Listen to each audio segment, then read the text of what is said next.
Olá, bem-vindo ao dia 74 do nosso plano de leitura da Bíblia. Hoje nós faremos a leitura dos capítulos 7, 8 e 9 do livro de Juízes. Então vamos lá, capítulo 7.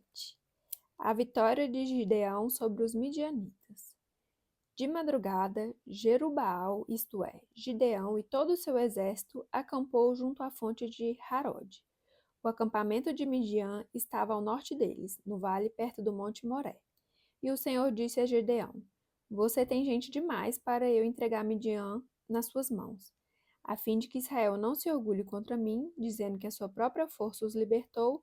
Anuncie, pois, ao povo que todo aquele que estiver tremendo de medo poderá ir embora do monte Gileade. Então 22.000 homens partiram, e ficaram apenas 10.000. Mas o Senhor tornou a dizer a Gideão: Ainda há gente demais. Desça com eles à beira da água, e eu separarei os que ficarão com você. Se eu disser, este irá com você, ele irá. Mas se eu disser, este não irá com você, ele não irá. Assim Gideão levou os homens à beira da água, e o Senhor lhe disse: Separe os que beberem água, lambendo-a como faz o cachorro, daqueles que se ajoelharem para beber. O número dos que lamberam a água, levando-as com as mãos na boca, foi de 300 homens. Todos os demais se ajoelharam para beber. O Senhor disse a Gideão: Com os 300 homens que lamberam a água, livrarei vocês e entregarei os midianitas nas suas mãos. Mande para casa todos os outros homens. Gideão mandou os israelitas para suas tendas, mas reteve os 300. E estes ficaram com as suas provisões e as trombetas dos que partiram. O acampamento de Midian ficava abaixo deles, no vale. Naquela noite o Senhor disse a Gideão: Levante-se e desça ao acampamento, pois vou entregá-los nas suas mãos. Se você está com medo de atacá-los, desça ao acampamento com o seu servo Pura e ouça o que estiverem dizendo. Depois disso você terá coragem para atacar. Então ele e o seu servo Pura desceram até os postos avançados do acampamento. Os midianitas, os amalequitas e todos os outros povos que vinham do leste haviam se instalado no vale. Eram numerosos como nuvens de gafanhotos. Assim como não se pode contar a areia da praia, também não se podia contar os seus camelos. Gideão chegou bem no momento em que um homem estava contando seu sonho a um amigo. Tive um sonho, dizia ele. Um pão de cevada vinha rolando dentro do acampamento midianita e atingiu a tenda com tanta força que ela tombou e se desmontou. Seu amigo respondeu: Não pode ser outra coisa senão a espada de Gideão, filho de Joás, o israelita. Deus entregou os midianitas e todo o acampamento nas mãos dele. Quando Gideão ouviu o sonho e a sua interpretação, adorou a Deus. Voltou para o acampamento de Israel e gritou: Levantem-se! O Senhor entregou o acampamento midianita nas mãos de vocês. Dividiu os 300 homens em 3 companhias e pôs nas mãos de todos eles trombetas e jarros vazios, com tochas dentro. E ele lhes disse: Observe-me, façam o que eu fizer. Quando eu chegar à extremidade do acampamento, façam o que eu fizer. Quando eu e todos os que estiverem comigo tocarmos as nossas trombetas ao redor do acampamento, toquem as suas e gritem: Pelo Senhor e por Gideão. Gideão e os 100 homens que o acompanhavam chegaram aos postos avançados do acampamento pouco depois da meia-noite, assim que foram trocadas as sentinelas. Então tocaram as suas trombetas e quebraram os jarros que tinham nas mãos. As 3 companhias tocaram as trombetas e despedaçaram os jarros. Empunhando as tochas com a mão esquerda e as trombetas com a direita, gritaram: À espada, pelo Senhor e por Gideão. Cada homem mantinha sua posição em torno do acampamento e todos os midianitas fugiam correndo e gritando. Quando as 300 trombetas soaram, o Senhor fez que em todo o acampamento os homens se voltassem um contra os outros com as suas espadas. Mas muitos fugiram para Bet-Sitar, na direção de Zererá, até a fronteira de Abel-Meolá, perto de Tabate. Os israelitas de Naphtali, de Asser e de todo Manassés foram convocados e perseguiram os midianitas. Gideão enviou mensageiros a todos os montes de Efraim, dizendo: Desçam para atacar os midianitas e cerquem as águas do Jordão à frente deles até Bet-Bará. Foram, pois, convocados todos os homens de Efraim, e eles ocuparam as águas do Jordão até Bet-Bará. Eles prenderam 2 líderes midianitas, Oreb e Zeeb. Mataram Oreb na rocha de Oreb e Zeeb no tanque de prensar uvas de Zeeb. E depois de perseguir os midianitas, trouxeram a cabeça de Oreb e a de Zeeb a Gideão, que estava do outro lado do Jordão. Capítulo 8. A derrota de Zeba e de Zalmuna. Os eframitas perguntaram então a Gideão: Por que você nos tratou dessa forma? Por que não nos chamou quando foi lutar com Midian? E o criticaram duramente. Ele, porém, lhes respondeu: Que é que eu fiz em comparação com vocês? O resto das uvas de Efraim não são melhores do que a colheita de Abiezer? Deus entregou os líderes midianitas, Oreb e Zeeb, nas mãos de vocês. O que pude fazer não se compara com o que vocês fizeram. Diante disso, acalmou-se a indignação deles contra Gideão. Gideão e seus 300 homens, já exaustos, continuaram a perseguição. Chegaram ao Jordão e o atravessaram. Em Sucote disse ele aos homens dali: Peço a vocês um pouco de pão para as minhas tropas, os homens estão cansados e eu ainda estou perseguindo os reis de Midian, Zeba e Zalmuna. Os líderes de Sucote, porém, disseram: Ainda não estão em seu poder, Zeba e Zalmuna? Por que deveríamos dar pão às suas tropas? É assim? Replicou Gideão. Quando o Senhor entregar Zeba e Zalmuna em minhas mãos, rasgarei a carne de vocês com espinhos e espinheiros do deserto. Dali subiu a Peniel e fez o mesmo pedido aos homens de Peniel. Mas eles responderam como os de Sucote. Aos homens de Peniel ele disse: Quando eu voltar triunfante, destruirei essa fortaleza.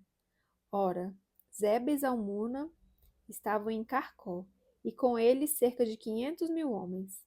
Estes foram todos os que sobraram dos exércitos dos povos que vinham do leste, pois 120.000 homens que portavam espada tinham sido mortos. Gideão subiu pela rota dos nômades, a leste de Nobá e Jogbeá, e atacou de surpresa o exército. Zeba e Zalmuna, os dois reis de Midian, fugiram, mas ele os perseguiu e os capturou, derrotando também o exército. Depois Gideão, filho de Joás, voltou da batalha pela subida de Heres. Ele capturou um jovem de Sucote e o interrogou, e o jovem escreveu para Gideão os nomes dos 77 líderes e autoridades da cidade. Gideão foi então a Sucote e disse aos homens de lá: Aqui estão Zeba e Zalmuna, acerca dos quais zombaram de mim, dizendo: Ainda não estão em seu poder Zeba e Zalmuna? Por que deveríamos dar pão aos seus homens exaustos? Gideão prendeu os líderes da cidade de Sucote, castigando-os com espinhos e espinheiros do deserto. Depois derrubou a fortaleza de Peniel e matou os homens daquela cidade. Então perguntou a Zeba e a Zalmuna: Como eram os homens que vocês mataram em Tabor? Eram como você, Responderam: Cada um tinha o porte de um príncipe. Gideão prosseguiu: Aqueles homens eram meus irmãos, filhos de minha própria mãe. Juro pelo nome do Senhor que se vocês tivessem poupado a vida deles, eu não mataria vocês. E Gideão voltou-se para Jeter, seu filho mais velho, e lhe disse: Mate-os. Jeter, porém, teve medo e não desembainhou a espada, pois era muito jovem. Mas Zeba e Zalmuna disseram: Venha, mate-nos, você mesmo. Isso exige coragem de homem. Então Gideão avançou e os matou, e tirou os enfeites do pescoço dos camelos deles. O manto sacerdotal de Gideão. Os israelitas disseram a Gideão: Reine sobre nós, você, seu filho e seu neto, pois você nos libertou das mãos de Midian.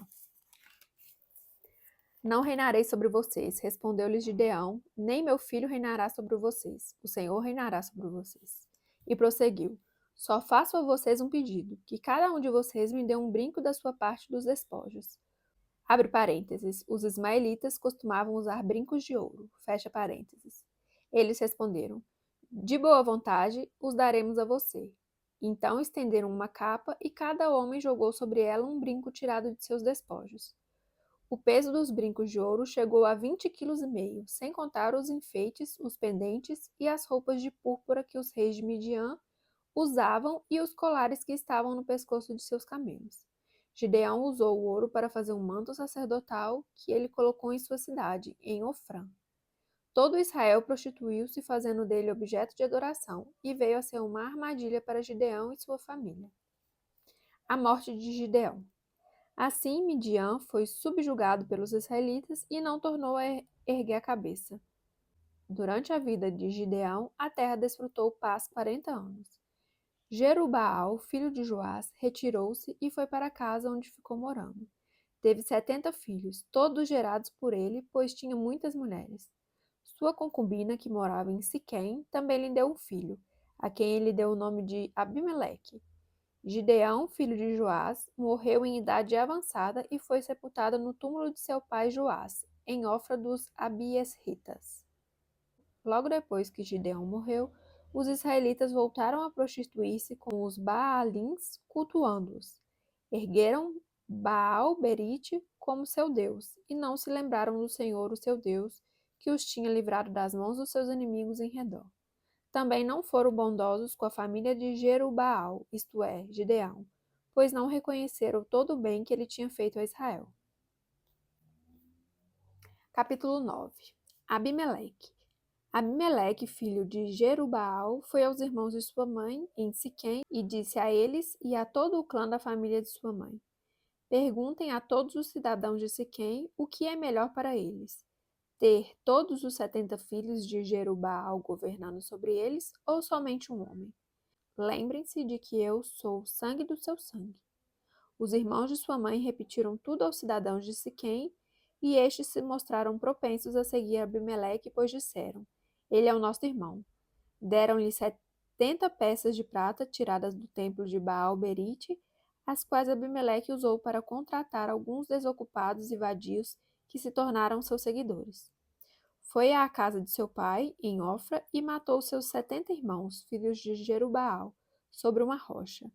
Mas Jotão, o filho mais novo de Jerubaal, escondeu-se e escapou. Então todos os cidadãos de Siquém e de Bet-Miló reuniram-se ao lado do carvalho, junto à coluna de Siquém, para coroar Abimeleque rei. Quando Jotão soube disso, subiu ao topo do monte Gerizim e gritou para eles: Ouçam-me, cidadãos de Siquém, para que Deus os ouça. Certo dia as árvores sairão para ungir um rei para si, disseram a oliveira: Seja o nosso rei. A oliveira, porém, respondeu: Deveria eu renunciar ao meu azeite, com o qual se presta honra aos deuses e aos homens, para dominar sobre as árvores? Então as árvores disseram à figueira: Venha ser o nosso rei. A figueira, porém, respondeu: Deveria eu renunciar ao meu fruto saboroso e doce para dominar sobre as árvores? Depois as árvores disseram à videira: Venha ser o nosso rei. A videira, porém, respondeu: Deveria eu renunciar ao meu vinho, que alegra os deuses e os homens, para ter domínio sobre as árvores? Finalmente, todas as árvores disseram ao espinheiro: Venha ser o nosso rei. O espinheiro disse às árvores: Se querem realmente ungir-me rei sobre vocês, venham abrigar-se à minha sombra. Do contrário, sairá fogo do espinheiro e consumirá até os cedros do Líbano. Será que vocês agiram de fato com sinceridade quando fizeram Abimeleque rei? Foram justos com Jerubaal e sua família como ele merecia? Meu pai lutou por vocês e arriscou a vida para livrá-los da mão de Midian. Hoje, porém, vocês se revoltaram contra a família de meu pai. Mataram seus 70 filhos sobre a mesma rocha e proclamaram Abimeleque, o filho de sua escrava, rei sobre os cidadãos de Siquém, pelo fato de ser irmão de vocês. Se hoje vocês de fato agiram com sinceridade para com Jerubaal e sua família, alegrem-se com Abimeleque e alegre-se ele com vocês. Entretanto, se não foi assim, que saia fogo de Abimeleque e consuma os cidadãos de Siquém e de Bet-Miló, e que saia fogo dos cidadãos de Siquém e de Bet-Miló e consuma Abimeleque. Depois Jotão fugiu para Beer, onde ficou morando, longe de seu irmão Abimeleque.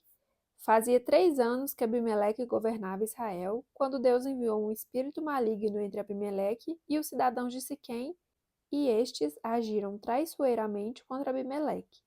Isso aconteceu para que o crime contra os 70 filhos de Jerubaal, o derramamento do sangue deles, fosse vingado em seu irmão Abimeleque e nos cidadãos de Siquém, que o ajudaram a assassinar os seus irmãos. Os cidadãos de Siquém enviaram homens para o alto das colinas para emboscarem os que passassem por ali, e Abimeleque foi informado disso.